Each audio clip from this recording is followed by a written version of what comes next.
श्यामची आई. लेखक साने गुरुजी. रात्र 5वी. मथुरी. श्यामची प्रकृती जरा बरी नव्हती. राम म्हणाला, आज गोष्ट नाही सांगितलीस तरी चालेल, तू पडून राहा. अरे, आईची आठवण म्हणजे सकल दुःखहारी मलम आहे. भक्ताला देवाचे स्मरण होताच त्याचे दुःख हरपते. तसेच आईचे स्मरण होताच माझे. आज आईची एक सुंदर आठवण आली आहे. बसा सारे, असे म्हणून श्यामने सुरुवात केली.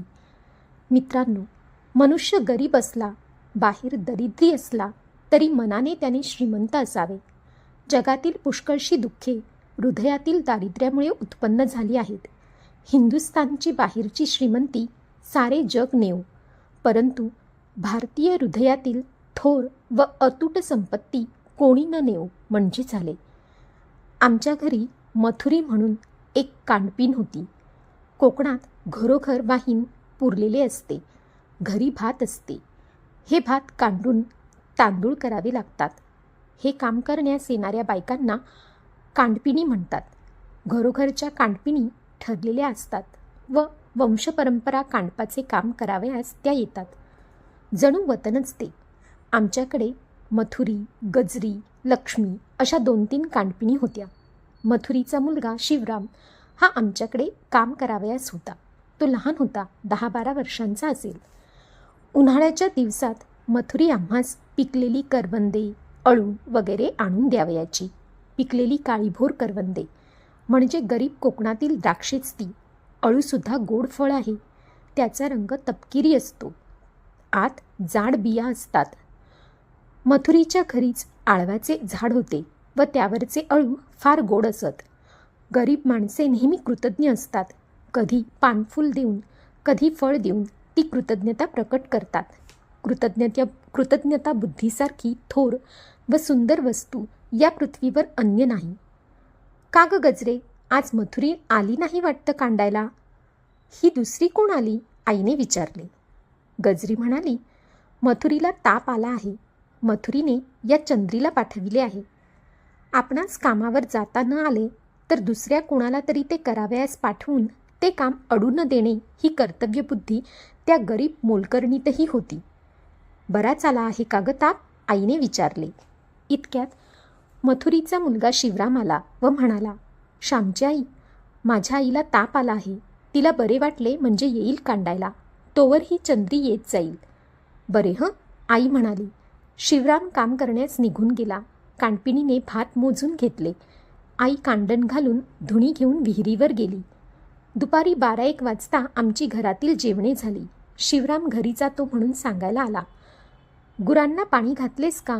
शेण वगैरे त्यांचे ओढून ठेवलेस का? नाहीतर गुरे पायांनी तुडवतील व त्यातच बसतील. गवत घालून ठेव, आई त्याला सांगत होती. शिवराम म्हणाला, सारे केले, आता मी जातो. थांब शिवराम, इकडे ये जरा. आई घरात गेली व केळीच्या पानावर कढत भात व लिंबाच्या लोणच्याची फोड असे घेऊन आली. एका लहानशा गंजात तिने ताक आणले. शिवराम, हे तुझ्या आईला हो म्हणावं, लवकर बरी हो, असे म्हणून त्याला ते सारे देऊन आई घरात गेली. शिवरामाने पानासकट तो भात आपल्या रुमालात बांधून घेतला व हातात गंज घेऊन तो घरी गेला. 3 सांजा झाल्या. आमची शाळा सुटली होती. परवचा म्हणत होतो आम्ही. गजरे, ती समई कोंड्याला पुसून नीट लख्ख करून ठेव, आईने सांगितले. आमच्या घरात रात्री देवाजवळ नंदादीप असे. कांडणाच्या दिवशी समई पुसावयाची असा रिवाज असे. भाताच्या कोंड्याला पुसल्याने समई स्वच्छ होते. गजरी समई पुसू लागली. आई कांडण मोजून घेऊ लागली. कांडपिणीस कण्या, धापट वगैरे देण्यात आले. धापट म्हणजे तांदूळ सडताना जो बारीक कोंडा पडतो तो. कांडपिणी निघून गेल्या. शिवरामाने झाडांना पाणी घातले. गुरांची दुधे काढली. आईने गाईचे दूध काढले. शिवराम घरी जावयास निघाला. सायंकाळी आईने मला गवती चहा आणून ठेवण्यास सांगितले होते. तुळशीत आले पुरले होते. त्यातील आले उकरून काढले. आई शिवरामला म्हणाली, शिवराम, हा गवती चहा घेऊन जा. हा आल्याचा तुकडा घे. घरी काढा करा. त्यात 4 धने व पिंपळाचे पान टाका व कढत कढत आईला द्या. मग पांघरून घाला, म्हणजे घाम येईल व मोकळी होईल. थांब हो, 2 खडीसाखरेचे खडे पण देते, असे म्हणून आई घरात गेली व खडीसाखर घेऊन आली. शिवराम सारे घेऊन निघाला. मथुरेने शिवरामाला विचारले, शिवरामा, हे कोणी दिले? शिवराम म्हणाला, श्यामच्या आईने. मथुरी म्हणाली, देवमाणूस आहे माऊली, साऱ्यांची काळजी आहे तिला. मथुरीने रात्री तो गवती चहा घेतला, तरी तिला घाम आला नाही, तिचा ताप निघाला नाही. सकाळी शिवराम पुन्हा कामावर आला. शिवराम, तुझ्या आईचे कसे आहे?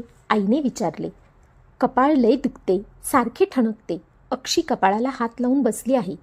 रात्री झोपही नाही, त्याने सांगितले. बरे, आज दुपारी जाशील तेव्हा सुंठ व सांबर शिंग देईन, ते उगाळून तिच्या कपाळास चांगला लेप द्या, म्हणजे बरे वाटेल, आई म्हणाली. तो आपल्या कामात दंग झाला. शिवराम गोठा झाडू लागला, शेणाच्या गोवऱ्या घालू लागला. आई भाजी वगैरे चिरू लागली.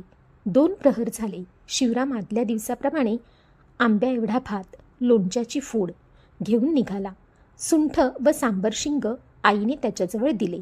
सांबराचे शिंग औषधी असते, असे म्हणतात. सुंठ, वेखंड, सांबर शिंग यांचा ओढा कपाळाला दिला तर डोके दुखणे राहते. इतरही कोठे दुखत असेल तर याचा लेप देतात. काही दिवसांनी मथुरी बरी झाली. ती फारच खंगली होती, अशक्त झाली होती, परंतु ती कामावर येऊ लागली. 15-20 दिवस ती कामावर आली नव्हती. ती कांडावयाला आलेली पाहून आई म्हणाली, मथुरे, किती ग वाळलीस तू? कांडण होईल का तुझ्याकडून? मथुरी म्हणाली, बसत उठत करू कांडण. इतके दिवस अंथरुणावर पडून खाल्ले, पुरे आता. आता हिंडती फिरती झाले आहे. 4 दिवसांनी होईन धडधाकट. आई, तुमची माया असली म्हणजे काय उणे आहे आम्हाला? आई म्हणाली, अगं सारी देवाची कृपा, आम्ही किती एकमेकांना पुरणार? बरे, पण मुलांचा भात झाला आहे, तूही 4 घास खा त्यांच्याबरोबर, म्हणजे कांडायला जरा शक्ती येईल. दुपारी आज येथेच जेव पोटभर, ऐकलेस ना? त्या दिवशी आमच्याबरोबर मथुरी ही सकाळचे जेवली. मथुरीच्या तोंडावर त्यावेळेस केवढी कृतज्ञता होती. ती मथुरी आता म्हातारी झाली आहे. मी एखादे वेळेस कोकणात गेलो तर मथुरीला भेटावयाला जातो. तिच्या तोंडावर सुरकुत्या पडल्या आहेत, तरीही एक प्रकारची प्रसन्नता व वत्सलता तिच्या तोंडावर दिसते. मी जाऊन पाया पडतो तर ती म्हणते, अरे हे काय श्याम? तिला माझ्या आईची आठवण येते व ती म्हणते, श्याम, तुझी आई असती तर तुला असा सडाफटिंग न राहू देती. तुला लगीन करावयाला लावलं असतं तिनं. मेली बिचारी लवकर, साऱ्यांवर तिचा लोभ. अशी प्रेमळ व दयाळू आई मला मिळाली होती. कथा आवडल्यास चॅनलला लाईक, शेअर, सबस्क्राईब आणि हाईप जरूर करा. धन्यवाद.